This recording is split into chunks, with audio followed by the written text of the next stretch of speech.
রাতের অন্ধকার চিরে একটি ট্রেন বিহারের শুষ্ক এবং ধুলোময় প্রান্তরের দিকে দ্রুত এগিয়ে যাচ্ছিল।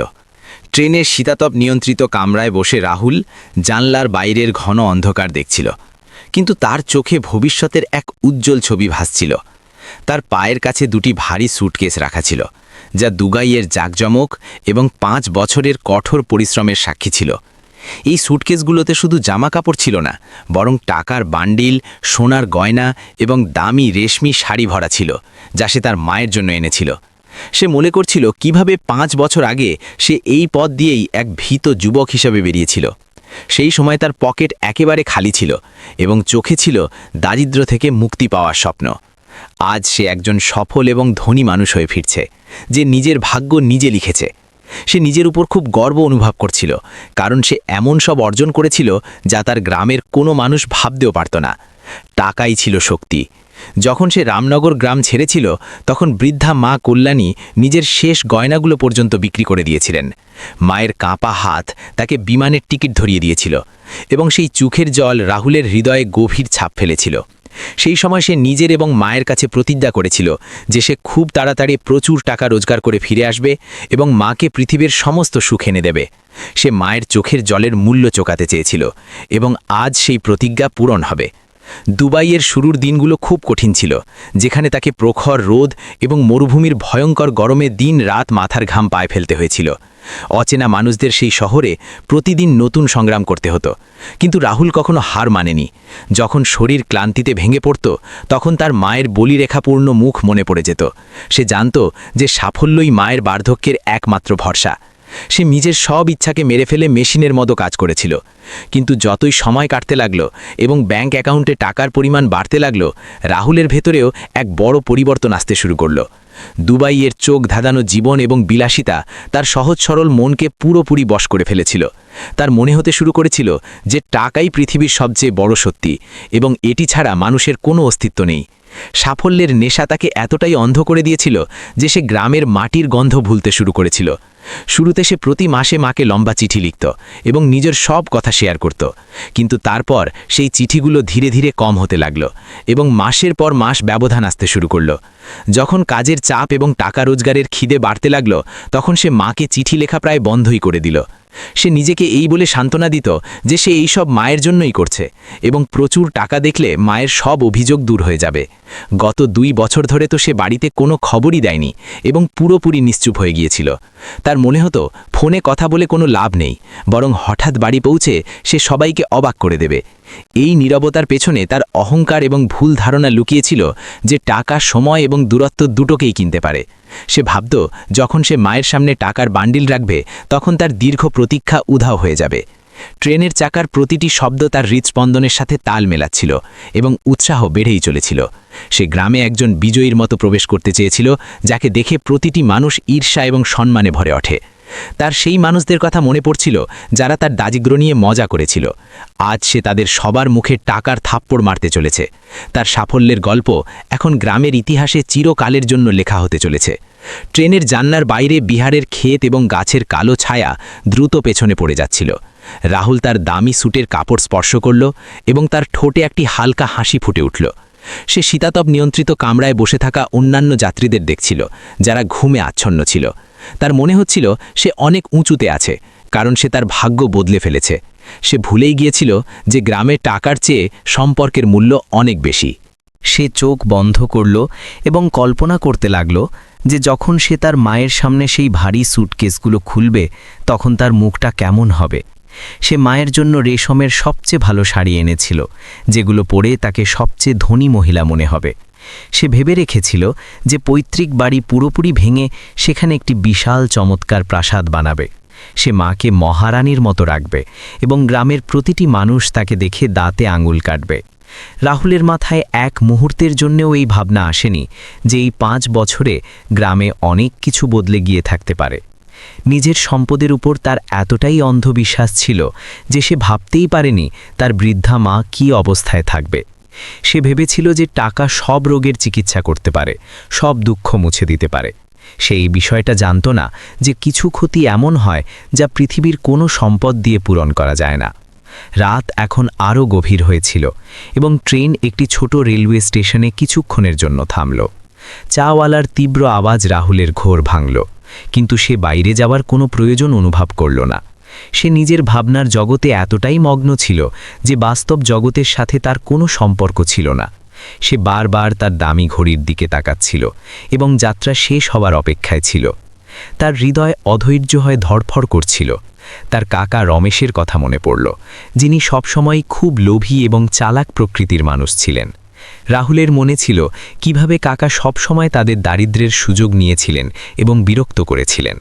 সে মনে মনে সিদ্ধান্ত নিয়েছিল যে এবার সে কাকাকে দেখিয়ে দেবে সে কী জিনিস। সে টাকার শক্তিতে তার কাকার অহংকারকে পুরোপুরি গুড়িয়ে দিতে চেয়েছিল। তার মনে হলো সবাই তার সামনে মাথা নিচু করে দাঁড়িয়ে থাকবে। হঠাৎ ট্রেন একটি লম্বা এবং তীক্ষ্ণ বাঁশি বাজালো, যা রাতের নিস্তব্ধতা চিরে অনেক দূর পর্যন্ত প্রতিধ্বনিত হলো। এই বাঁশি এই কথার সংকেত ছিল যে এখন তার গন্তব্য আর বেশি দূরে নয় এবং সকাল হতেই সে গ্রামে পৌঁছবে। রাহুল তার আসনে সোজা হয়ে বসে একটি দীর্ঘশ্বাস নিল এবং চোখ বন্ধ করে মায়ের মুখ মনে করার চেষ্টা করল, কিন্তু তার মায়ের মুখটি আবছা লাগছিল, যেন সময় স্মৃতিগুলোকে দুর্বল করে দিয়েছে। সে নিজেকে সাথে সাথে সামলে নিল এবং ভাবতে লাগল যে এসব কেবল তার ক্লান্তির ফল, আর কিছু নয়। যেই সে মাকে জড়িয়ে ধরবে এবং উপহার দেবে, সব কিছু আবার আগের মতো হয়ে যাবে। সে মায়ের পায়ে পৃথিবীর সমস্ত সম্পদ রেখে দেবে এবং তার কষ্টগুলো চিরতরে দূর করে দেবে। তার মনে হতো টাকার ঝনঝনানির সামনে আবেগ এবং পুরনো অভিমান সব অর্থহীন হয়ে যায়।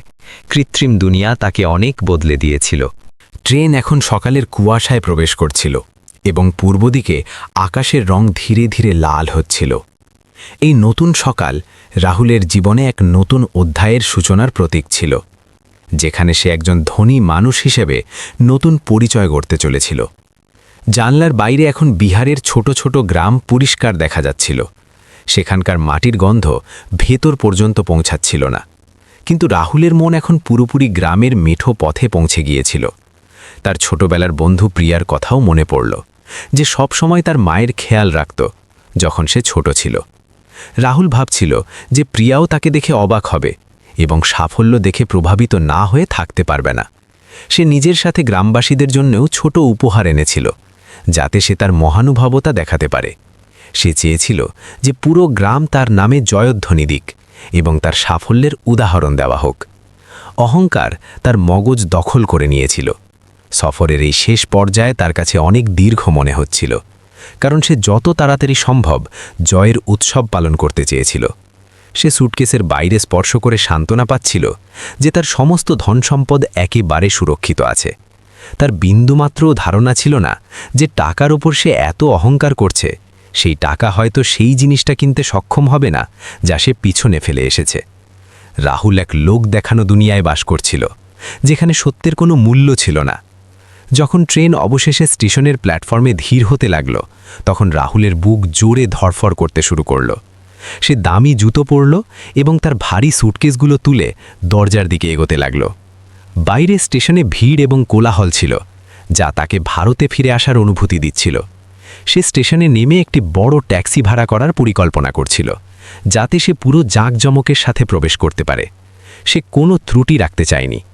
স্টেশনের বাতাসে সেই পুরনো স্যাঁতস্যাঁতে ভাব এবং ধুলোর গন্ধ ছিল, যা হঠাৎ তাকে অতীতের কথা মনে করিয়ে দিচ্ছিল। কিন্তু আজ সে সেই ধুলোকে ঘৃণা করছিল না, কারণ আজ সে সেই ধুলোর চেয়ে অনেক উপরে উঠে গিয়েছিল। সে প্ল্যাটফর্মে এমনভাবে হাঁটছিল যেন কোনো রাজা দীর্ঘ সময় পর তার রাজ্যে ফিরে এসেছে। কুলি তার পেছনে হাঁটছিল এবং সে নিজের দম্ভে সোজা বাইরে যাচ্ছিল। সে অত্যন্ত খুশি এবং উৎসাহিত বোধ করছিল। বাইরে এসে সে সবচেয়ে চমৎকার ট্যাক্সিটি বাছল এবং ড্রাইভারকে দ্বিগুণ টাকা দিয়ে সোজা রামনগর গ্রামে যাওয়ার হুকুম দিল। ড্রাইভারও একজন ধনী গ্রাহক দেখে খুশি মনে গাড়ি চালু করল এবং গাড়িটি গ্রামের কাঁচা পাকা রাস্তায় দৌড়তে লাগল। জানলার বাইরে তাকাতে তাকাতে রাহুল স্মৃতিতে হারিয়ে গেল, যেখানে ছোটবেলার কথাগুলো তাজা ছিল।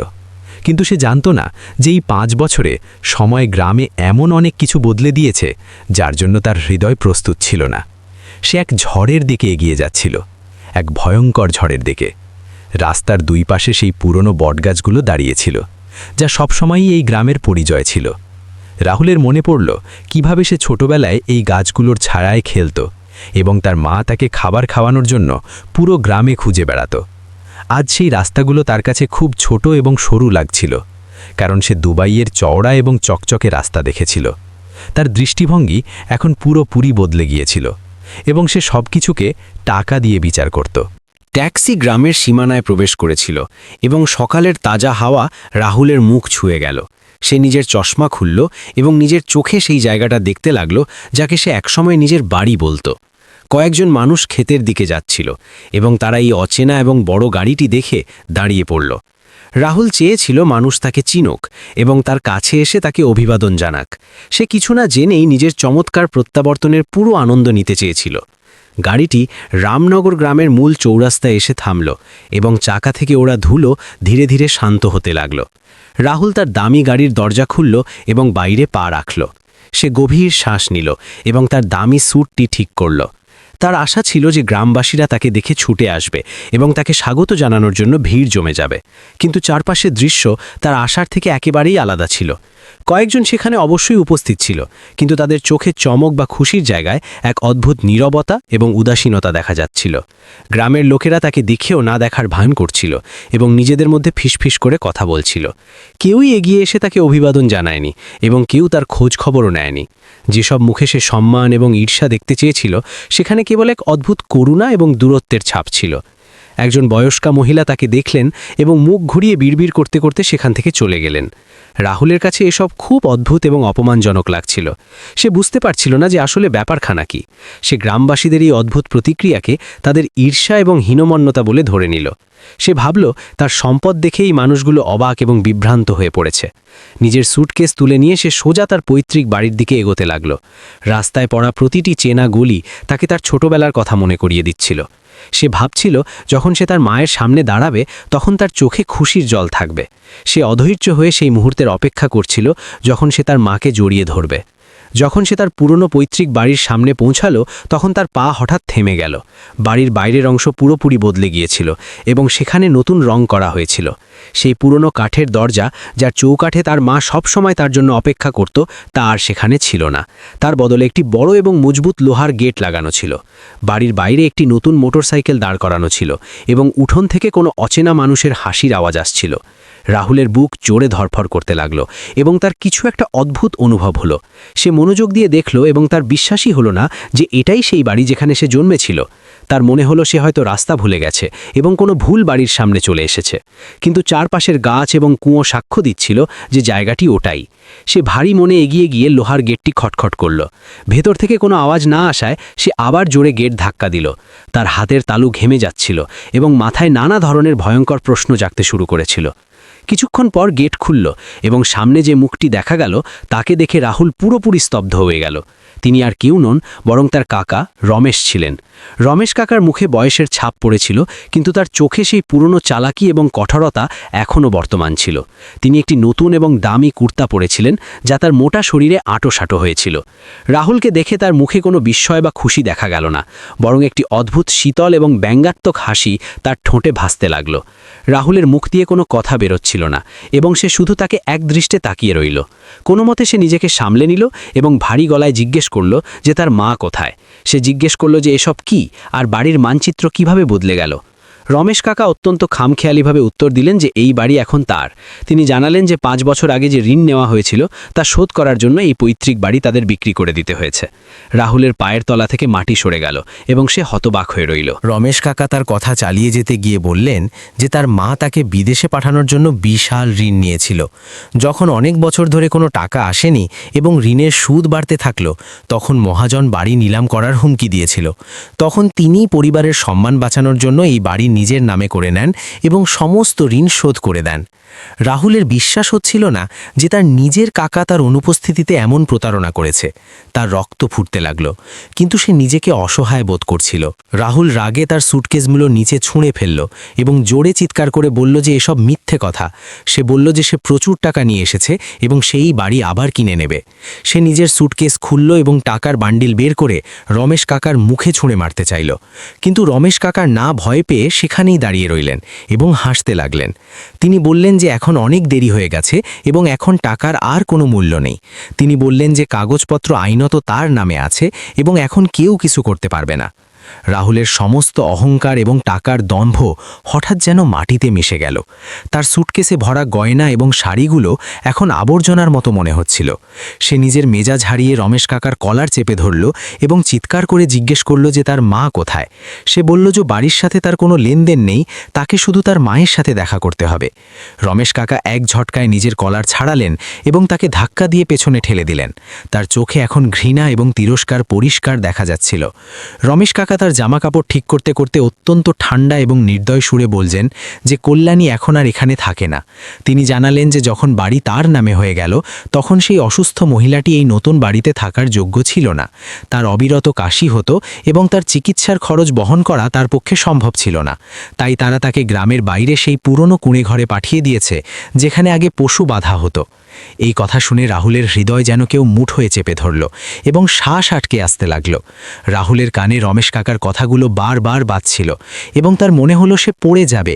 যে মা তাকে উন্নত জীবন দেওয়ার জন্য নিজের সব কিছু বাজি রেখেছিলেন, তাকে বাড়ি থেকে বের করে দেওয়া হয়েছিল এবং তাও শুধু এই কারণে যে তিনি অসুস্থ ছিলেন এবং তার কাছে টাকা ছিল না। রাহুলের নিজের ভুলের এক ভয়ঙ্কর অনুভূতি হতে লাগল যে কিভাবে সে দুবাইয়ের জাঁকজমকে তার অসুস্থ মাকে ভুলে গিয়েছিল। তার চোখ থেকে জল গড়িয়ে পড়তে লাগল এবং সে নিজেকে ভীষণ ঘৃণা করতে শুরু করল। এখন সে বুঝতে পারছিল যে গ্রামবাসীদের মুখে সেই অদ্ভুত নীরবতা এবং উদাসীনতা কেন ছিল। তারা সবাই জানত যে তার মা কী অবস্থায় আছে এবং তারা সবাই তাকে একজন লোভী ও স্বার্থপর ছেলে বলে মেনে নিয়েছিল। তার মনে হলো যে গ্রামের প্রতিটি মানুষ তাকে একজন অপরাধীর চোখে দেখছে যে নিজের মায়ের বলি চড়িয়েছে। তার সমস্ত অহংকার, সমস্ত টাকা এবং সমস্ত সাফল্য এখন তার কাছে এক ভয়ঙ্কর অভিশাপের মতো মনে হচ্ছিল। সে সেখানেই ধুলোময় মাটিতে হাঁটু গেড়ে বসে পড়ল এবং কাঁদতে শুরু করল। তার ছোটবেলার সেই দিনের কথা মনে পড়ল যখন তার ভীষণ জ্বর হয়েছিল এবং মা তাকে সারা রাত বুকে আঙলে রেখেছিল। মা নিজের সোনার দুল বন্ধক রেখে তার জন্য দামি ওষুধ কিনেছিলেন যাতে তার ছেলে তাড়াতাড়ি সুস্থ হয়ে ওঠে। আর আজ যখন মায়ের তাকে সবচেয়ে বেশি প্রয়োজন ছিল তখন সে হাজার হাজার মাইল দূরে বসে নিজের সাফল্যের উৎসব পালন করছিল। সে ভাবল তার এই টাকা কী কাজে লাগবে যখন সে তার মায়ের একটি কাশির আওয়াজও শুনতে পায়নি। এই অনুশোচনা তাকে ভেতর পর্যন্ত পুড়িয়ে মারছিল। কিন্তু এই সময় সেখানে বসে কাঁদার বা অনুশোচনা করার ছিল না, বরং মাকে খোঁজার ছিল। সে সঙ্গে সঙ্গে উঠে পড়ল এবং নিজের স্যুটকেসগুলো সেখানেই মাটিতে ফেলে রেখে গেল, কারণ এখন সেগুলোর আর কোনো গুরুত্ব ছিল না। রমেশ কাকা পেছন থেকে আওয়াজ দিলেন এবং নিজের বাড়ির দরজা সজোরে বন্ধ করে নিলেন। রাহুল তার দিকে ঘুরেও দেখল না এবং পাগলের মতো গ্রামের বাইরের দিকের অংশে দৌড়তে লাগল। তাকে শুধু যে কোনোভাবে মায়ের কাছে পৌঁছতে হবে এবং তার পায়ে পড়ে ক্ষমা চাইতে হবে। সে গ্রামের সেই মেঠো পথে দৌড়চ্ছিল যা সে 5 বছর আগে আশাভরা হৃদয় নিয়ে পেছনে ফেলে গিয়েছিল। আজ সেই মেঠো পথ তাকে কামড়াতে আসছিল আর রাস্তার কাঁটা তার পা ক্ষতবিক্ষত করে দিচ্ছিল। সূর্য এখন পুরোপুরি উঠে গিয়েছিল এবং তার তীব্র কিরণ রাহুলের মুখে পড়ছিল, কিন্তু সে কোনো গরম অনুভব করছিল না। তার ভেতরে এক ভয়ঙ্কর শীতলতা ছড়িয়ে পড়ছিল যা মৃত্যুর কাছাকাছি হওয়ার অনুভূতি জাগাচ্ছিল। তার শ্বাস দ্রুত চলছিল। তখনই রাস্তায় সে প্রিয়াকে দেখতে পেল, যে হাতে একটি ছোট্ট মাটির পাত্র নিয়ে দ্রুত পায়ে হেঁটে যাচ্ছিল। প্রিয়া তার ছোটবেলার বন্ধু ছিল, যে সবসময় তার সাথে স্কুলে যেত এবং তার মাকে খুব সম্মান করত। রাহুল ছুটে গিয়ে প্রিয়ার রাস্তা আটকালো এবং হাঁপাতে হাঁপাতে তাকে তার মায়ের কথা জিজ্ঞেস করল। প্রিয়া যখন রাহুলকে দেখল তখন তার হাত থেকে পাত্রটি ছিটকে পড়ে গেল এবং তার মুখে একসাথে দুঃখ এবং রাগের ভাব ফুটে উঠল। সে রাহুলকে অত্যন্ত ঘৃণাপূর্ণ দৃষ্টিতে দেখল। প্রিয়া রাগে কাঁপতে কাঁপতে বলল যে আজ 5 বছর পর তোমার মায়ের কথা কিভাবে মনে পড়ল? সে বলল যে যখন তোমার মা খিদে এবং অসুখে ছটফট করছিল তখন তোমার সেই সব টাকা কোথায় ছিল? প্রিয়ার চোখে জল ছিল এবং সে জানালো যে তোমার মা তোমার অপেক্ষায় নিজের চোখ পাথর করে ফেলেছে। গ্রামের লোকেরা তো তাকে কবেই মরার জন্য ছেড়ে দিয়েছিল, কেবল সেই তার মায়ের মতো সেই মহিলাকে একটু জল খাওয়াতে যাচ্ছিল। রাহুলের বুকে প্রিয়ার কথাগুলো খঞ্জরের মতো বিঁধল। রাহুল প্রিয়ার সামনে হাত জোড় করল এবং অঝরে কাঁদতে লাগল। সে বলল যে সে অনেক বড় পাপী এবং সে অনেক বড় ভুল করে ফেলেছে, কিন্তু সে এখন সবকিছু ঠিক করে দেবে। সে প্রিয়াকে অনুরোধ করল যে সে যেন তাকে অবিলম্বে তার মায়ের কাছে নিয়ে যায়, কারণ সে এক মুহূর্তও নষ্ট করতে পারবে না। প্রিয়া যখন তার অসহায়তা এবং অনুশোচনা দেখল, তখন তার হৃদয় একটু গলল। সে কিছু বলল না এবং শুধু ঘুরে দাঁড়িয়ে গ্রামের বাইরের প্রান্তের দিকে দ্রুত হাঁটতে লাগল এবং রাহুল তার পেছনে ছুটতে লাগল। গ্রামের বাইরের অংশ অত্যন্ত শুনশান এবং নির্জন ছিল, যেখানে শুধু শুকনো মাটি এবং কাঁটাযুক্ত ঝোপ ছিল। এটি এমন জায়গা ছিল যেখানে গ্রামের লোকেরা তাদের মৃত পশুদের ফেলে যেত এবং সেখানে কেউ যেতে পছন্দ করত না। রাহুলের বিশ্বাস হচ্ছিল না যে তার মাকে এমন এক ভয়ঙ্কর এবং অমানবিক জায়গায় থাকার জন্য বাধ্য করা হয়েছিল। প্রতিটি কদমের সাথে তার ভয় বেড়ে যাচ্ছিল যে সে কোথাও অনেক দেরি করে ফেলল না তো। তার হৃদস্পন্দন এতটাই দ্রুত ছিল যে সে নিজের কানেই শুনতে পাচ্ছিল। কিছুটা দূর হাঁটার পর প্রিয়া এক জায়গায় থেমে গেল এবং সে আঙুল দিয়ে সামনের দিকে ইশারা করল। রাহুল সেই দিকে দেখল তো সেখানে একটি অত্যন্ত ভাঙাচোরা এবং জরাজীর্ণ কুঁড়েঘর দেখতে পেল, যার ছাদ অর্ধেক উড়ে গিয়েছিল। সেই কুঁড়েঘরের বাইরে একটি পুরনো খাটিয়া রাখা ছিল, যার ওপর কেউ একজন শুয়েছিল। রাহুল বুঝতে পারল যে এটাই সেই জায়গা এবং খাটিয়ায় শুয়ে থাকা মহিলাটি তার সেই মা, যাকে সে পৃথিবীর সমস্ত খুশি দিতে চেয়েছিল। তার পা আর সামনে এগোচ্ছিল না। কুঁড়েঘরের দিকে এগোনোর সময় রাহুলের পা ভারী হয়ে গিয়েছিল, যেন তার পায়ে সীসা বেঁধে দেওয়া হয়েছে। সামনের দৃশ্য এতটাই ভয়ঙ্কর ছিল যে তার আত্মা পর্যন্ত কেঁপে উঠেছিল।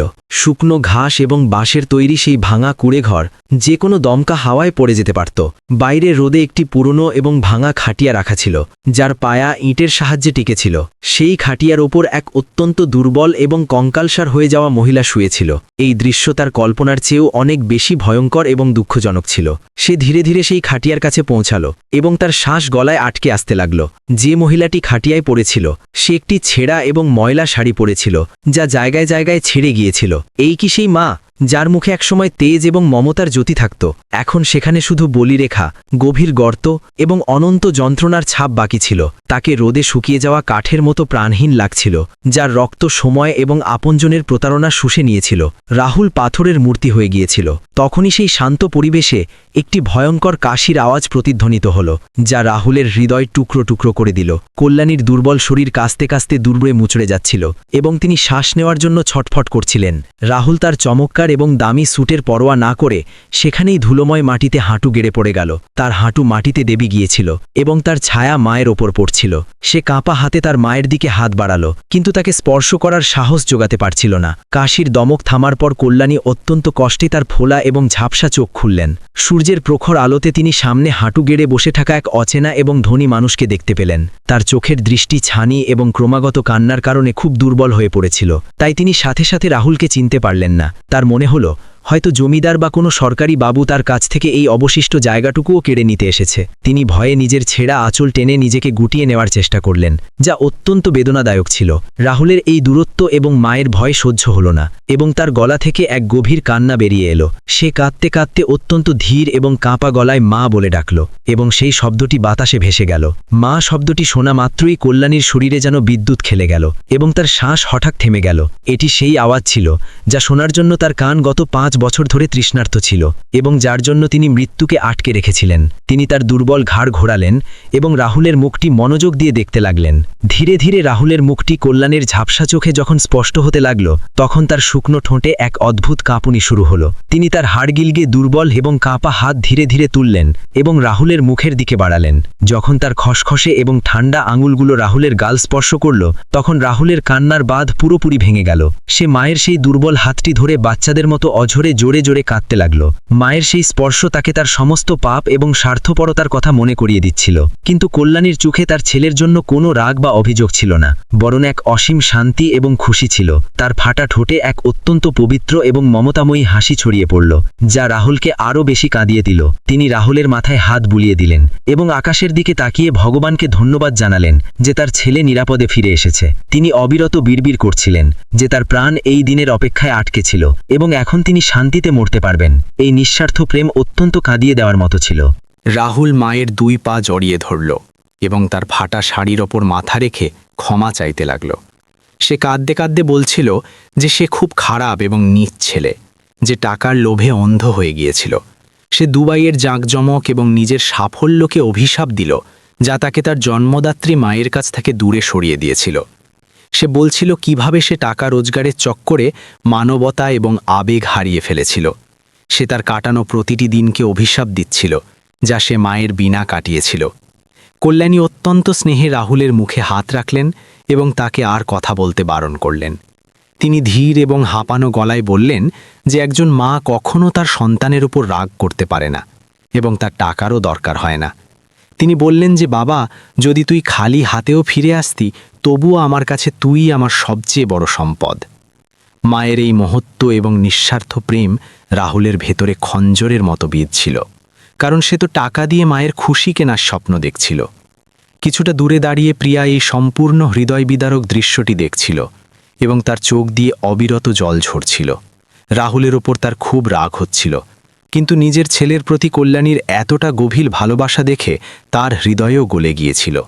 সে জানত যে এই 5 বছরে কল্যাণী কত রাত অভুক্তা থেকে এবং কেঁদে কেঁদে কাটিয়েছে। প্রিয়ার এটাও অনুভব হচ্ছিল যে হয়তো রাহুলের এই অনুশোচনা খাঁটি, কিন্তু এটা অনেক দেরিতে এসেছে। সময় কাউকে ক্ষমা করে না, এটি অত্যন্ত নিষ্ঠুর। রাহুল তার কান্না ভেজা চোখ তুলল এবং কুয়েঘরের চারপাশের ভয়ঙ্কর দারিদ্র্যপূর্ণ পরিবেশটি মনোযোগ দিয়ে দেখল। সেখানে জল খাওয়ার জন্য একটি ভাঙা মাটির কলসি ছিল, যাতে সামান্য কয়েক ফোঁটা জলই বাকি ছিল, এবং একটি পুরনো নোংরা কম্বল খাটিয়ায় পড়েছিল। সে বুঝতে পারল যে রমেশ কাকা তার অনুপস্থিতিতে তার মায়ের সাথে পশুর চেয়েও খারাপ আচরণ করেছিল, এবং এই সব কিছুর জন্য সে নিজেকে সবচেয়ে বড় অপরাধী মানছিল, কারণ সে নিজেই তার মাকে এই নেকড়েদের সমাজে একা এবং অসহায় ছেড়ে দিয়েছিল। তখনই কল্যাণীর আবার এক ভয়ঙ্কর কাশির দমক উঠল এবং এবার তার মুখ থেকে রক্ত বেরিয়ে এলো। রক্ত দেখে রাহুলের হুঁশ উড়ে গেল এবং সে মারাত্মকভাবে ঘাবড়ে গেল, কারণ তার রোগের গুরুত্ব সম্পর্কে কোনো ধারণা ছিল না। রাহুল সঙ্গে সঙ্গে তার পকেট থেকে সবচেয়ে দামি রেশমি রুমাল বের করল এবং মায়ের মুখ থেকে ঝরা রক্ত পরিষ্কার করতে লাগল। সেই সাদা ও চকচকে রুমাল মুহূর্তের মধ্যে লাল হয়ে গেল, যা রাহুলের ধন সম্পদ এবং তার মায়ের দুর্দশার এক অত্যন্ত ভয়াবহ ও বাস্তব প্রতীকে পরিণত হয়েছিল। রাহুল পাগলের মতো প্রিয়ার দিকে তাকিয়ে চিৎকার করে বলল যে সে এখনই শহরের সবচেয়ে বড় ডাক্তারকে ডেকে আনবে। সে জানাল তার কাছে প্রচুর টাকা আছে এবং সে তার মায়ের চিকিৎসা বিশ্বের সেরা হাসপাতালে করাবে। সে রমেশ চাচার কাছ থেকে তাদের পৈতৃক বাড়ি এখনই ফেরত কিনবে এবং মাকে সেখানে রানীর মতো রাখবে। সে তার টাকার জোরে মৃত্যুকেও হারানোর কথা বলছিল, কারণ তার মন তখনও এই সত্যটি মেনে নিতে পারছিল না যে কিছু জিনিস টাকার ঊর্ধ্বে থাকে। কল্যাণী অত্যন্ত ক্লান্ত হাসির সাথে ধীরে ধীরে মাথা নেড়ে না করল এবং রাহুলের হাত শক্ত করে ধরল। সে খুব কষ্টে শ্বাস নিতে নিতে বলল যে এখন আর কোনো ডাক্তার বা ওষুধের প্রয়োজন নেই, কারণ তার সময় ফুরিয়ে এসেছে। সে বলল যে তার আসল ওষুধ ছিল তার ছেলে, যাকে দেখে তার আত্মা শান্তি পেয়েছে এবং এখন সে হাসি মুখে বিদায় নিতে পারে। সে রাহুলকে বোঝালো যে টাকা জীবন দিতে পারে, কিন্তু মৃত্যুকে আটকাতে পারে না, আর এটাই জীবনের সবচেয়ে বড় ও তেতো সত্যি। রাহুল কর্মের বিধানের এক অত্যন্ত ভয়াবহ ও গভীর অনুভূতি পাচ্ছিল, যা ভারতীয় সংস্কৃতির মূল ভিত্তি। সে বুঝতে পারছিল যে তার কর্তব্য থেকে মুখ ফিরিয়ে এসে যে পাপ করেছে তার শাস্তি সে এই রূপেই পাচ্ছে। সে 5 বছর ধরে এক মরীচিকার পেছনে ছুটে তার সব কিছু বাজি রেখেছিল এবং শেষ পর্যন্ত সে শুধু ছাই পেল। তার দামি স্যুট এবং তার মায়ের ছেঁড়া তেনা একসাথে মিলে মানুষের সবচেয়ে বড় বোকামি আর শূন্যতাকে উপহাস করছিল। সে এগিয়ে গিয়ে তার মায়ের অত্যন্ত দুর্বল ও কঙ্কালসার শরীরকে নিজের মজবুত বুকের সাথে জড়িয়ে ধরল। তার মনে হলো সে কোনো মানুষকে নয়, বরং কিছু শুকনো কাঠের স্তূপকে জড়িয়ে ধরছে। তার ওজন এতটাই কমে গিয়েছিল যে রাহুল তাকে এক হাতে তুলে নিতে পারত, অথচ একসময় এই মাই তাকে নিজের পিঠে করে বইতেন।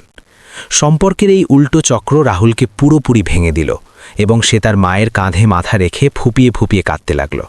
কল্যাণী তার বোঝা চোখে রাহুলের ছোটবেলার কথা বিড়বিড় করছিল, যখন সে মাটিকে খেলত আর মা তাকে স্নান করাতেন। সে তাকে পুরোপুরি ক্ষমা করে দিয়েছিল এবং তার মনে ছেলের জন্য কোনো তিক্ততা বা ঘৃণা অবশিষ্ট ছিল না। কিন্তু মায়ের এই ক্ষমা আর দয়াই রাহুলের জন্য যে কোনো শাস্তির চেয়ে বেশি ভয়াবহ ও যন্ত্রণাদায়ক মনে হচ্ছিল, সে চাচ্ছিল মা তাকে গালি দিক, তাকে মারুক এবং ধাক্কা দিয়ে বের করে দিক, যাতে তার মনের বোঝা কিছুটা হালকা হয়। কিন্তু তেমনটা হলো না। দুপুরের সূর্য এখন ঠিক তাদের মাথার ওপরে চলে এসেছিল এবং তার কিরণ এই ভয়াবহ দৃশ্যটি নিঃশব্দে দেখছিল। গ্রামের সেই অবহেলিত জনশূন্য অংশের নিস্তব্ধতা মা ও ছেলের এই করুণ মিলনের একমাত্র সাক্ষী ছিল। রাহুলের চোখের জল অনবরত ঝরে কল্যাণীর ধুলো মাখা ও ফাটা পাগুলো ধুইয়ে দিচ্ছিল, যেন সে তার পাপের প্রায়শ্চিত্ত করছে। সে বারবার মায়ের পা ছুঁয়ে চুমু খাচ্ছিল আর ভাবছিল যে সে যদি সময়কে পেছনে ফিরিয়ে নিতে পারত এবং সবকিছু ঠিক করতে পারত। সে কল্যাণীর কানে খুব ধীরে ধীরে শপথ করে বলল যে সে এখন থেকে তাকে ছেড়ে আর কোথাও যাবে না। সে দুবাইয়ের সমস্ত ধন সম্পদ আর আরামায়েশ ছেড়ে চিরকালের জন্য তার মায়ের চরণে বাকি জীবন কাটিয়ে দেবে। কিন্তু তার মনের কোনো গভীর অন্ধকার কোণে এক ভয়াবহ আতঙ্ক ধীরে ধীরে দানা বাঁধছিল যে হয়তো ভাগ্য তাকে সেই সুযোগ দেবে না। সে তার লালসে যে মূল্যবান সময় নষ্ট করেছে তার কোনো মূল্যে ফিরে আসবে না। মৃত্যু খুব কাছে চলে এসেছিল। কল্যাণী এক দীর্ঘ ও গভীর শ্বাস নিল এবং চোখ পুরোপুরি বুজে ফেলল, কারণ সে এখন বড্ড ক্লান্ত। রাহুল সেখানেই ধুলোর মধ্যে বসে রইল এবং তার মায়ের সেই শীতল ও প্রাণহীন হতে থাকা হাতটি নিজের দুই হাতের মুঠোয় ধরে রাখল। তার জগৎ, যা কিছু ঘন্টা আগেও টাকার চকমকিতে উজ্জ্বল ছিল, এখন এক গভীর ও ভয়াবহ অন্ধকারে ডুবে গেছে। সে জানত যে সামনের দিনগুলো তার জন্য আরও কঠিন হতে চলেছে এবং এই অনুশোচনার আগুন তাকে সারা জীবন দহন করবে। রাহুলের মস্তিষ্ক শূন্য হয়ে গিয়েছিল এবং সে বুঝতে পারছিল না তার কি করা উচিত। সে তার অচেতন মাকে সেই ভাঙা চারপায়ে ফেলে রেখে পাগলের মতো গ্রামের প্রধান চৌরাস্তার দিকে দৌড়ে গেল। সেখানে ধুলোর মধ্যে তার সেই ভারী সুটকেস দুটো তখনও ওভাবেই পড়েছিল, যা সে কিছুক্ষণ আগে অহংকারে ফেলে রেখে এসেছিল। সে কাপা কাপা হাতে সুটকেস খুলল এবং তার মধ্যে রাখা নোটের বান্ডিলগুলো বের করে আনল। সে সেই বান্ডিলগুলো হাওয়ায় উড়িয়ে চিৎকার করে বলতে লাগল যে কেউ যেন শহরের সবচেয়ে বড় ডাক্তারকে ডেকে আনে। সে গ্রামবাসীদের সামনে অনুনয় বিনয় করছিল এবং বলছিল যে যে তার মাকে বাঁচাতে পারবে সে তাকে মুখ চাওয়া পুরস্কার দেবে। সে নোটের অনেকগুলো বান্ডিল মাটিতে ছুঁড়ে ফেলে দিয়ে বলল যে এসব জঞ্জাল যদি তার মায়ের কাজে না লাগে। গ্রামের মানুষ গোল হয়ে দাঁড়িয়ে সেই অঢেল সম্পদ অবাক চোখে দেখছিল, কিন্তু কেউ নিজের জায়গা থেকে নড়ল না, কারণ সবাই জানত যে কল্যাণীর রোগ এখন যে কোনো চিকিৎসার সীমানা ছাড়িয়ে গেছে। রাহুল তার দামি মোবাইল ফোন বের করে শহরের সবচেয়ে বড় হাসপাতালগুলোতে ফোন করতে শুরু করল। সে ফোনে কাঁদতে কাঁদতে আর চিৎকার করে বলছিল যে তার এখনই একটি আধুনিক অ্যাম্বুলেন্স চাই এবং সে এর জন্য লাখ লাখ টাকা দিতে প্রস্তুত। সে ডাক্তারদের কাছে মিনতি করল যে তারা তাদের সব কাজ ছেড়ে হেলিকপ্টারে করে চলে আসুক, কিন্তু কেউই তার কথায় বিশ্বাস করছিল না। কেউ তাকে পাগল ভেবে ফোন কেটে দিল, আবার কেউ বলল যে এত দূরে গ্রামে সঙ্গে সঙ্গে পৌঁছনো একেবারেই সম্ভব নয়। যখন সে ফোনে কোনো সাহায্য পেল না, তখন তার দুঃখ ভয়াবহ রাগে পরিণত হলো। সে ঘুরে সোজা তার কাকা রমেশের বাড়ির দিকে দৌড়ে গেল, যে তার মাকে এই নরকে ঠেলে দিয়েছিল। সে রমেশ কাকার নতুন লোহার গেটে লাথি মারতে লাগল যতক্ষণ না তা খুলে গেল। রমেশ কাকা ভীত মুখে বাইরে এলে রাহুল তার মুখে নোটের অনেকগুলো বান্ডেল সজোরে ছুঁড়ে মারল। সে এক আহত সিংহের মতো গর্জন করছিল এবং নিজের বাড়ি ফেরত চাচ্ছিল। রাহুল রমেশ কাকার কলার ধরে ঝাঁকুনি দিয়ে বলল যে তিনি একজন খুনি, যিনি সামান্য টাকার জন্য এক অসহায় ও অসুস্থ নারীকে ঘর থেকে বের করে দিয়েছেন। সে বলল, এই নাও তোমার সব টাকা, আর আমাকে আমার মায়ের পৈতৃক বাড়ি এখনই ফিরিয়ে দাও। রমেশ কাকা সেই ছড়িয়ে থাকা টাকার দিকে লোভাতুর দৃষ্টিতে তাকালেন, কিন্তু রাহুলের ভয়ঙ্কর রূপ দেখে তিনি খুব ভয় পাচ্ছিলেন। তিনি কাপা কাপা গলায় বললেন যে এখন এই বাড়ি তোমার, কিন্তু কল্যাণী এখন সেখানে যেতে পারবে না। রমেশ কাকা পিছিয়ে গিয়ে বললেন যে কল্যাণীর রোগ পুরো বাড়িতে ছড়িয়ে পড়ত, তাই তাকে বাইরে বের করে দেওয়া তাদের বাধ্যবাধকতা ছিল। তিনি রাহুলকে টিটকিরি দিয়ে বললেন যে যখন সে 5 বছর ধরে বিদেশে মজা করছিল, তখন কেন তার বুড়ি মায়ের কথা মনে পড়েনি। এটি শুনে রাহুলের রক্ত টকবক করে ফুটে উঠল এবং সে রমেশ কাকাকে ধাক্কা দিয়ে মাটিতে ফেলে দিল। সে চিৎকার করে বলল যে সে তার প্রতিটি পাপের শাস্তি ভোগ করবে, কিন্তু রমেশ কাকাকেও তার এই অমানবিক কর্মের জন্য ভগবান কোনোদিন ক্ষমা করবেন না। তখনই পেছন থেকে প্রিয়া দৌড়ে এলো এবং রাহুলকে রমেশ কাকার কাছ থেকে দূরে টেনে নিল। প্রিয়া রাহুলকে ঝাঁকুনি দিয়ে বলল যে সে কেন নিজের এবং তার মায়ের মূল্যবান সময় এই লোভী ও পাপী লোকগুলোর ওপর নষ্ট করছে। সে জানাল রাহুলের এই রাগ আর মুহূর্তগুলো অনেক দামি। এখন সব টাকাই বৃথা, কারণ এখন আর কোনো অলৌকিক কিছু কল্যাণী কাকিকে বাঁচাতে পারবে না। প্রিয়ার চোখে জল ছিল এবং সে রাহুলকে সেই তেতো সত্যিটা জানাতে চাচ্ছিল, যা থেকে সে এতক্ষণ পালিয়ে বেড়াচ্ছিল। প্রিয়া কাঁদতে কাঁদতে রাহুলকে জানাল যে কল্যাণীর যক্ষা অর্থাৎ টিবি রোগ হয়েছে, যা এখন তার শেষ পর্যায়ে পৌঁছে গেছে। টানা কয়েক বছর ধরে না খেয়ে থাকা এবং দিনরাত পরিশ্রম করার ফলে তার শরীর পুরোপুরি ফাঁপা হয়ে গেছে। যখন থেকে রমেশ তাকে ঘর থেকে বের করেছে তখন থেকে সে ওষুধ এবং খাবার দুটোই ছেড়ে দিয়েছিল। তার শরীর এখন কোনো ওষুধ গ্রহণ করতে পারছে না, কারণ তার ভেতরে বেঁচে থাকার সব ইচ্ছে শেষ হয়ে গেছে। সে শুধু তার ছেলের ফেরার অপেক্ষায় ছিল। প্রিয়ার এই কথাগুলো শুনে রাহুলের হাত থেকে নোটের বান্ডিলগুলো খসে ধুলোয় পড়ে গেল এবং হাওয়ায় উঠতে লাগল। তার মনে হলো কেউ যেন তার মাথায় হাতুড়ি মেরেছে এবং তার কানে তীব্র শব্দ হতে লাগল। সে সেখানেই রাস্তার মাঝখানে হাঁটু গেড়ে বসে পড়ল এবং নিজের চুল ছিঁড়তে লাগল। সে বুঝতে পারল যে সে মৃত্যুর সাথে লড়ছে, যাকে দুনিয়ার কোনো সম্পদ কোনো দিন হারাতে পারে না। তার উপার্জিত এক একটি পয়সা এখন তার নিজের গালে এক জোড়ালো চড়ের মতো মনে হচ্ছিল। ভারতীয় দর্শনে যে কর্মের বিধানের কথা বলা হয়েছে তা আজ রাহুলের সামনে তার সবচেয়ে নিষ্ঠুর ও ভয়াবহ রূপ দেখাচ্ছিল। সে নিজের স্বার্থ আর উচ্চাকাঙ্ক্ষার জন্য তার জন্মদাত্রী মাকে ত্যাগ করেছিল এবং এখন নিয়তি তাকে তার নিজের সম্পদের সামনেই পুরোপুরি অসহায় করে দিয়েছে। সে উপলব্ধি করল যে সে যা কিছু বুনেছিল আজ তারই তিক্ত ফল সে কাটছে। এটা ভগবানের বিচার ছিল, যেখানে কোনো আইনজীবী বা টাকার কোনো সুযোগ নেই। গ্রামের সেই সব মানুষ যারা কিছুক্ষণ আগে তার সম্পদ দেখে অবাক হয়েছিল, এখন তার এই দয়নীয় ও যন্ত্রণাদায়ক অবস্থা দেখে করুণা করছিল। রাহুলের এখন কারও নজরের তোয়াক্কা ছিল না, কারণ তার নিজের চোখেই তার কোনো দাম অবশিষ্ট ছিল না। সে সেই ধুলোয় পড়ে থাকা টাকাগুলো দেখছিল, যা তার কাছে তার মায়ের জীবনের চেয়েও বেশি প্রিয় মনে হতো। আজ সেই রঙিন কাগজগুলোর কোনো মূল্য ছিল না, কারণ তারা তার মায়ের একটি শ্বাসও ফিরিয়ে আনতে পারত না। সে তার দুই হাত দিয়ে নিজের মুখ ঢেকে এত জোরে চিৎকার করে কেঁদে উঠল যে পুরো গ্রাম সেই যন্ত্রণার আওয়াজে কেঁপে উঠল। তার আত্মা তাকে ধিক্কার দিচ্ছিল যে সে কেমন অভাগা আর নীচ ছেলে, যে তার মাকে একটু শান্তিতে মরতেও দিতে পারছে না। তার বারবার সেই সময়ের কথা মনে পড়ছিল যখন সে দুবাইয়ে মদ্যপান আর আয়েশি জীবন কাটাচ্ছিল, আর তার মা এখানে এক এক টুকরো রুটির জন্য চাতকের মতো পথ চেয়ে বসেছিলেন। এই অনুশোচনার আগুন এতটাই তীব্র ছিল যে তা রাহুলকে ভেতর থেকে পুড়িয়ে ছাই করে দিচ্ছিল। প্রিয়া রাহুলের কাঁধে হাত রাখল এবং খুব নিচু স্বরে বলল যে এটি কাঁদার বা পাগল হবার সময় নয়। সে রাহুলকে বোঝালো যে তার মায়ের শ্বাস খুব দ্রুত ফুরিয়ে আসছে এবং তাকে এই মুহূর্তে শুধু তার ছেলের ভালোবাসার প্রয়োজন, টাকার নয়। প্রিয়া বলল যে সে যেন তার মায়ের শেষ মুহূর্তগুলোকে এভাবে রাস্তায় তামাশা বানিয়ে নষ্ট না করে, বরং তার কাছে গিয়ে তাকে শান্তি দেয়। রাহুল তার চোখের জল মুছল এবং প্রিয়ার দিকে এক কৃতজ্ঞ দৃষ্টিতে তাকালো। সে কোনো কথা না বলে ভারী কদমে সেই ধুলোমাখা রাস্তা দিয়ে আবার সেই ভাঙা ঝুঁপড়ির দিকে চলতে শুরু করল। তার পেছনে সেই সব টাকা, সেই দামি স্যুটকেস আর সেই সব ঐশ্বর্য ওভাবেই ধুলোয় পড়ে রইল, যা লুটে নেওয়ার জন্য রমেশ কাকার মতো অনেক শকুনি সেখানে ঘোরাঘুরি করছিল। কিন্তু রাহুল একবারও পেছন ফিরে তাকালো না, কারণ তার জগৎ এখন সেই নিঃস্ব ঝুঁপড়ি পর্যন্তই সীমাবদ্ধ হয়ে গেছে।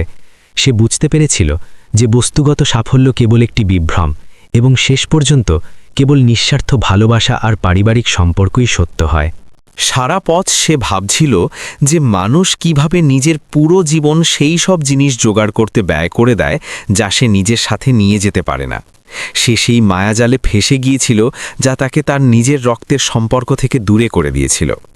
এখন সে সেই ঘর ফেরত পেয়েই বা কী করত যখন সেই ঘরকে আলোকিত করার মতো মাই সেখানে নেই। সে অনুভব করছিল যে সাফল্যের সিঁড়ি চড়ার সময় সে যে জিনিসগুলো পেছনে ফেলে এসেছিল সেগুলোই ছিল তার জীবনের আসল ভিত্তি আর প্রকৃত আনন্দ। যখন সে ঝুপুরির কাছে পৌঁছালো তখন কল্যাণীর অবস্থা আগের চেয়েও বেশি খারাপ হয়ে গিয়েছিল এবং তার শ্বাস আটকে আসছিল। রাহুল খামখেয়ালিভাবে গিয়ে তার পাশে বসল এবং মায়ের মাথা নিজের কোলে তুলে নিল। সে তার দামি স্যুটের পরোয়া না করে মায়ের ধুলোমাখা মুখ নিজের বুকে টেনে নিল। কল্যাণী খুব কষ্টে চোখ মেলল এবং নিজের ছেলের মুখ শেষবারের মতো নিজের হৃদয়ে গেঁথে নেওয়ার চেষ্টা করল। তার মুখে তখনও কোনো যন্ত্রণা ছিল না, বরং এক অসীম শান্তি ছেয়েছিল। রাহুল অনুভব করল যে মায়ের শরীর এখন পুরোপুরি ঠান্ডা হতে শুরু করেছে এবং তার নাড়ি খুব ধীর হয়ে গেছে। সে নিজের চোখের জল চেপে রাখল, কারণ সে চায়নি তার মা তাকে কাঁদতে দেখে দুঃখ পাক। সে শুধু মায়ের চুলে ধীরে ধীরে হাত বুলিয়ে দিচ্ছিল এবং তাকে ছোটবেলার সেই ঘুম পাড়ানি গান শোনাতে লাগল, যা কল্যাণী তাকে ঘুম পাড়ানোর জন্য গাইত। সেই ভয়াবহ নির্জনতায় ছেলের সেই কাঁপা কাঁপা কণ্ঠ এক অদ্ভুত যন্ত্রণা ও শান্তি দুটোই একসাথে তৈরি করছিল। এই দৃশ্যটি সেই কঠোর সত্যের সাক্ষী ছিল যে মৃত্যুর সামনে মানুষের সমস্ত অহংকার আর শক্তি শূন্য হয়ে যায়। রাহুল দুবাইয়ে যা কিছু শিখেছিল তা আজকের এই মুহূর্তে একেবারে বৃথা আর অর্থহীন প্রমাণিত হচ্ছিল। সে বুঝতে পেরেছিল যে জীবনের সবচেয়ে বড় ব্যাংক অ্যাকাউন্ট হল আমাদের প্রিয়জনদের ভালোবাসা আর আশীর্বাদ, যাকে সে সব সময় অবহেলা করেছে। সে এখন তার বাকি জীবনে এই ভারী বোঝা কিভাবে বইবে তা ভেবেই তার বুক কেঁপে উঠছিল। সূর্য এখন পশ্চিম দিকে হেলে পড়েছে এবং আকাশে এক গভীর লাল আভা ছড়িয়ে পড়েছে, যা রক্তের মতো লাগছিল। গ্রামের কিছু মানুষ এখন সেই ঝুপড়ি থেকে কিছুটা দূরে এসে দাঁড়িয়েছিল এবং চুপচাপ এই করুণ সমাপ্তি দেখছিল। রমেশ কাকাকে সেখানে দেখা যাচ্ছিল, কিন্তু তার চোখে কোনো অনুশোচনা ছিল না, বরং তিনি রাহুলের হারের তামাশা দেখছিলেন। সমাজের এই দ্বিচারিতা আর টাকার লালসা আজ পুরোপুরি প্রকাশ পেয়েছিল, যা একটি পরিবারকে তছনছ করে দিয়েছে। রাহুল তার মায়ের কানে ফিসফিস করে বলল যে সে তাকে কোনোদিন ভুলবে না এবং তার প্রতিটি চোখের জলের ঋণ শোধ করবে। কিন্তু সে জানত যে এই ঋণ শোধ করা এখন এই জন্মে তো একেবারেই সম্ভব নয়। এটি তার কর্ম ছিল, যার শাস্তি তাকে তার মায়ের চিতায় আগুন দিয়ে এবং সারা জীবন তার অভাবে তিলে তিলে জ্বলে পুড়ে ভোগ করতে হবে। আজ সে এই তেতো শিক্ষা পেয়ে গেছে যে মায়া আর মমতার এই যুদ্ধে সবসময় মমতাই সত্য হয়, আর মায়া কেবল এক ছলনা যা মানুষকে অন্ধ করে দেয়। সূর্যের লাল কিরণ রামনগর গ্রামের ওপর এক বিষণ্ণ চাদরের মতো বিছিয়ে গিয়েছিল এবং বাতাসে এক অদ্ভুত নিস্তব্ধতা নেমে এসেছিল। কল্যাণীর শ্বাস এখন একে একে ফুরিয়ে আসছিল, কিন্তু তার মুখে ছিল এক অসীম শান্তি। তিনি রাহুলের হাত শক্ত করে ধরলেন এবং খুব দুর্বল গলায় বললেন যে তাকে এখন আর কোনো হাসপাতালে যেতে হবে না। তিনি রাহুলের কাছে মিনতি করলেন যে সে যেন তাকে গ্রামের সেই পুরনো ও পবিত্র বটগাছের নিচে নিয়ে যায়, যেখানে তিনি সব সময় পূজা করতেন। রাহুলের কাছে মায়ের এই শেষ ইচ্ছা ভগবানের আদেশের চেয়ে কম কিছু ছিল না, যা সে যে কোনো মূল্যে পূরণ করতে চেয়েছিল। সে তার মায়ের সেই দুর্বল ও হাড় জিরজিরে শরীরটি নিজের দুই হাতে খুব কোমলভাবে তুলে নিল। তার মনে হলো সে কোনো ফুলকে তুলছে, যার ওজন দুনিয়ার সমস্ত ঐশ্বর্যের চেয়েও হালকা, কিন্তু খুব মূল্যবান। সে ধীরে ধীরে ভারী কদমে সেই বিশাল বটগাছের দিকে এগোতে লাগল, যা গ্রামের মাঝখানে দাঁড়িয়েছিল। গ্রামের লোক, যারা এতক্ষণ শুধু তামাশা দেখছিল, তাদের এই যন্ত্রণাদায়ক যাত্রা দেখে নিজেদের চোখের জল ধরে রাখতে পারল না। প্রিয়াও ফুপিয়ে ফুপিয়ে কাঁদতে কাঁদতে তাদের পেছনে পেছনে আসছিল এবং সব মানুষ এক মিছিলের মতো গাছের দিকে এগোচ্ছিল। যে রাহুলকে গ্রামবাসীরা লোভী ও স্বার্থপর মনে করেছিল, আজ সেই ছেলেকে নিজের মায়ের বোঝা বইতে দেখে সবার মন গলে গেল। প্রতিটি কদমে রাহুল তার করা পাপের উপলব্ধি এক ভারী পাথরের মতো অনুভব করছিল। যখন তারা সেই পবিত্র বটগাছের নিচে পৌঁছালো, তখন সেখানকার ঠান্ডা ও শান্ত ছায়া কল্যাণীর মুখে এক স্বস্তি এনে দিল। রাহুল তার মায়ের মাথা নিজের কোলে রাখল এবং তাকে গাছের মজবুত কাণ্ডের সাহায্যে খুব মমতায় শুইয়ে দিল। বটের পুরনো শিকড় আর তার ঘন ডালপালা এক মায়ের আঁচলের মতো তাদের নিজের ছায়ায় সুরক্ষিত বোধ করাচ্ছিল। কল্যাণী চোখ মেলল এবং গাছের পাতা দিয়ে চুইয়ে আসা আলো শেষবারের মতো দেখল। রাহুল তার চোখের জল আটকে মায়ের শুকনো চুলে হাত বুলিয়ে দিতে লাগল এবং ধীর স্বরে ঘুম পাড়ানি গান গাইতে লাগল। এটি সেই গান ছিল যা কল্যাণী ছোটবেলায় রাহুলকে ভয়ঙ্কর স্বপ্ন থেকে বাঁচাতে আর মিষ্টি ঘুমে তলিয়ে দিতে প্রায়ই গাইতেন। আজ সেই ছেলে মাকে এই পৃথিবীর সবচেয়ে বড় যন্ত্রণা থেকে মুক্তি দিতে আর চিরদিনের জন্য ঘুম পাড়াতে সেই একই গান গাইছিল।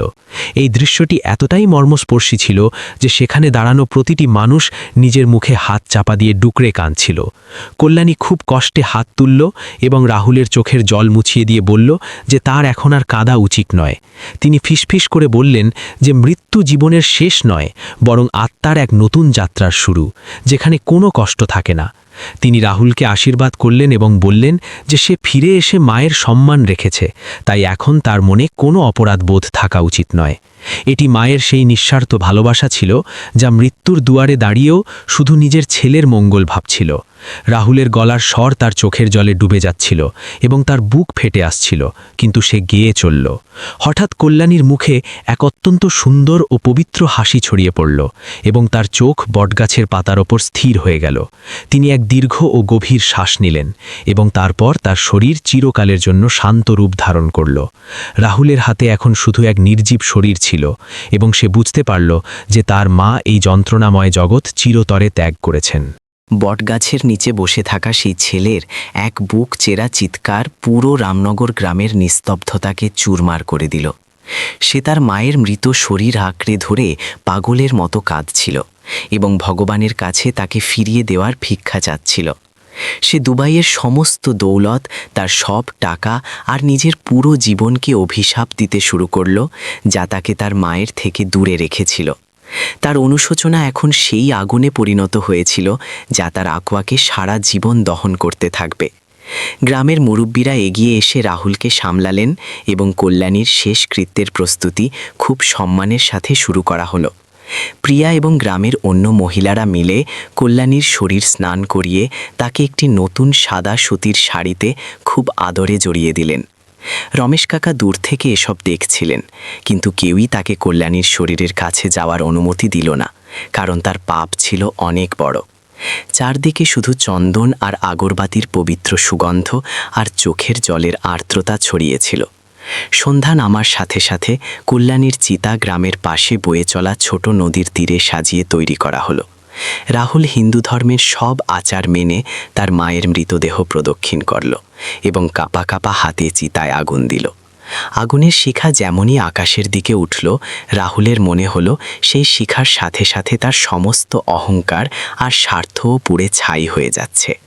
সে সেখানেই নদীর ধারে বসে ঘণ্টার পর ঘণ্টা সেই চিতা ছাইয়ে পরিণত হতে দেখল। চিতার ছাইয়ের সাথে সাথে রাহুলের ভেতরের সেই অন্ধ ও লোভী মানুষটিও চিরতরে মরে গেল। সে ভারতীয় দর্শনের সবচেয়ে গভীর সত্য, কর্মের বিধানের পুরো অর্থ নিজের আত্মার গহীন পর্যন্ত খুব ভালো করে বুঝতে পেরেছিল। মানুষ যা কিছু এই পৃথিবীতে বনে, তাকে সেই ফসল একদিন অবশ্যই কাটতে হয়, তা ভালো হোক বা খারাপ। সে টাকাকে বেছে নিয়েছিল, আর তার বদলে ভগবান তার কাছ থেকে তার সবচেয়ে অমূল্য ও সত্য সম্পদ চিরকালের জন্য কেড়ে নিয়েছেন। পরবর্তী কয়েকদিন রাহুল এক পাথরের মূর্তির মতো তার পৈতৃক বাড়ির বাইরে সেই ধুলোয় বসে থাকত, যেখানে তার মা এক সময় অপেক্ষা করতেন। সে না তো কিছু খেত আর না কারো সাথে কোনো কথা বলতো, শুধু শূন্য দৃষ্টিতে তাকিয়ে থাকত।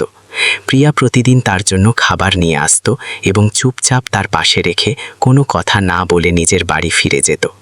গ্রামবাসীদের এখন রাহুলের ওপর কোনো হিংসা বা ঈর্ষা ছিল না, বরং তারা সেই অভাগা ছেলের ওপর খুব করুণা করত।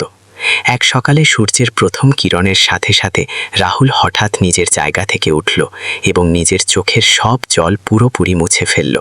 সে সিদ্ধান্ত নিয়েছিল যে সে আর কোনো দিন দুবাইয়ের সেই নকল আর চকমকিতে ভরা জগতে ফিরে যাবে না। তার মা তাকে যে নিঃস্বার্থ ভালোবাসা আর ক্ষমা দিয়েছিলেন, তা সে এভাবে নিজের বোকামি আর অনুশোচনায় নষ্ট হতে দিতে পারে না। তাকে তার কর্মের ঋণ শোধ করতে হবে এবং তার মায়ের স্মৃতি এই গ্রামে চিরস্মরণীয় করে রাখতে হবে। রাহুল তার সেই স্যুটকেসগুলো তুলল যা এখনও তার কাছে ছিল এবং সোজা রমেশ কাকার বাড়ির দরজায় পৌঁছে গেল। সে সব টাকা আর দুবাই থেকে আনা সব দামি গয়না রমেশ কাকার চরণে ছুঁড়ে দিল এবং নিজের পৈতৃক বাড়ি ফেরত চাইল। রমেশ কাকা জেনে টাকার লোভে পুরোপুরি অন্ধ হয়ে গিয়েছিলেন, তিনি সঙ্গে সঙ্গে বাড়ির কাগজ রাহুলের নামে করে দিলেন এবং সব ধন সম্পদ রেখে দিলেন। রাহুল সেই ঘর ফেরত পেয়ে কোনো আনন্দ পেল না, বরং এটি ছিল তার প্রায়শ্চিত্তের একটি ছোট অংশ মাত্র। ঘর ফিরে পাওয়ার পর রাহুল সেই জায়গাকে একটি অত্যন্ত আধুনিক হাসপাতালে পরিণত করার এক মহান সংকল্প নিল। সে তার ব্যাংক অ্যাকাউন্টে জমা সব টাকা ভারতে আনালো এবং গ্রামে এমন একটি নিখরচায় চিকিৎসালয় বানালো যা শহরের হাসপাতালগুলোর চেয়েও ভালো ছিল। সে এই হাসপাতালের নাম তার মায়ের স্মরণে কল্যাণী রাখল, যাতে গ্রামের কোনো গরিব মানুষকে বিনা চিকিৎসায় আর মরতে না হয়। দিনরাত শ্রমিকরা কাজ করল এবং কয়েক মাসের মধ্যেই সেই চমৎকার সাদা ইমারত পুরোপুরি তৈরি হয়ে গেল। কল্যাণী চিকিৎসালয় এখন রামনগর এবং আশপাশের অনেক গরিব গ্রামের জন্য এক মস্ত বড় আশীর্বাদ আর মন্দিরের সমান হয়ে উঠেছিল। এখানে প্রতিটি অসুস্থ ও অসহায় ব্যক্তির চিকিৎসা পুরোপুরি বিনামূল্যে হতো এবং ওষুধের সব খরচ রাহুল নিজের পকেট থেকে মেটাত। প্রিয়াও এই হাসপাতালে একজন প্রধান নার্স হিসেবে কাজ শুরু করেছিল এবং সে রোগীদের খুব সেবা করত। রাহুল দিন-রাত হাসপাতালে থেকে সেখানকার ব্যবস্থা দেখত এবং রোগীদের চোখের মধ্যে নিজের মায়ের ছায়া খোঁজার চেষ্টা করত। প্রতিটি রোগী যখন সুস্থ হয়ে রাহুলকে মন থেকে দোয়া দিত, তখন তার মনে হতো হয়তো তার মা স্বর্গে কিছুটা শান্তি পাচ্ছেন। সে তার দামি স্যুট আর অহংকার চিরতরে ত্যাগ করেছিল এবং এখন সে এক সাধারণ সাদা কুর্তা পায়জামা পরা গ্রামের মাটির সাথে যুক্ত মানুষে পরিণত হয়েছে। সে জানত যে সে যে পাপ করেছে তা কোনোদিন পুরোপুরি মুছে যেতে পারে না, কিন্তু এই সেবাই তাকে সেই ভয়াবহ যন্ত্রণা থেকে বাঁচাতে পারত। এই হাসপাতালই এখন তার প্রকৃত আর আসল সম্পদ হয়ে উঠেছিল। অন্যদিকে রমেশ কাকা রাহুলের টাকা দিয়ে শহরে একটি মস্ত বড় আর আলিশান বাড়ি তো কিনেছিলেন, কিন্তু তার জীবনে কোনোদিন শান্তি আসেনি। টাকার লোভ তার নিজের পরিবারকেই ধ্বংস করে দিল এবং তার ছেলেরা তাকে সেই বড় বাড়িতে একা ফেলে চিরকালের জন্য বিদেশে চলে গেল। রমেশ কাকা এখন সেই একই ধরনের রোগ আর একাকিত্বের শিকার হয়েছিলেন, যে অবস্থায় তিনি কল্যাণীকে মরার জন্য অসহায় ফেলে রেখেছিলেন। কর্মের চক্র নিজের পুরো পথ ঘুরে আবার সেখানেই পৌঁছে গিয়েছে যেখান থেকে শুরু হয়েছিল। রামনগর গ্রামে সেই পুরনো হাওয়া এখন বদলে গিয়েছিল এবং কল্যাণী চিকিৎসালয়ের কারণে পুরো এলাকায় জীবন আর আশার নতুন আলো ছড়িয়ে পড়েছিল। রাহুল এখন শুধু একজন ছেলে ছিল না, বরং পুরো গ্রামের জন্য এক ত্রাণকর্তায় পরিণত হয়েছিল, যে সবার নিঃস্বার্থভাবে সাহায্য করত। মানুষ এখন তাকে টাকার জন্য নয়, বরং তার ত্যাগ আর সেবার কারণে অনেক বেশি সম্মান আর ভালোবাসা দিত। সে তার মায়ের মৃত্যু থেকে পাওয়া সেই মহান শিক্ষাকে নিজের পুরো জীবনের এক পবিত্র লক্ষ্য বানিয়ে নিয়েছিল। প্রতিদিন সন্ধ্যায় যখন সূর্য ডুবত আর হাসপাতালের কাজ কিছুটা কমে যেত, তখন রাহুল সেই পুরনো বটগাছের কাছে যেত। সে ঠিক সেই জায়গায় চুপচাপ বসত যেখানে কল্যাণী তার শেষ শ্বাস নিয়েছিলেন এবং নিজের মনের কথা মায়ের আত্মার সাথে ভাগ করে নিত। সে বাতাসের ঝাপটায় আজও তার মায়ের সেই কোমল স্পর্শ অনুভব করত, যা তার সমস্ত দুঃখ পলকের মধ্যে মুছে দিত। তার জীবন এখন প্রেম, ত্যাগ আর কর্মের এক সুন্দর চক্রে পুরোপুরি আবদ্ধ হয়ে গিয়েছিল।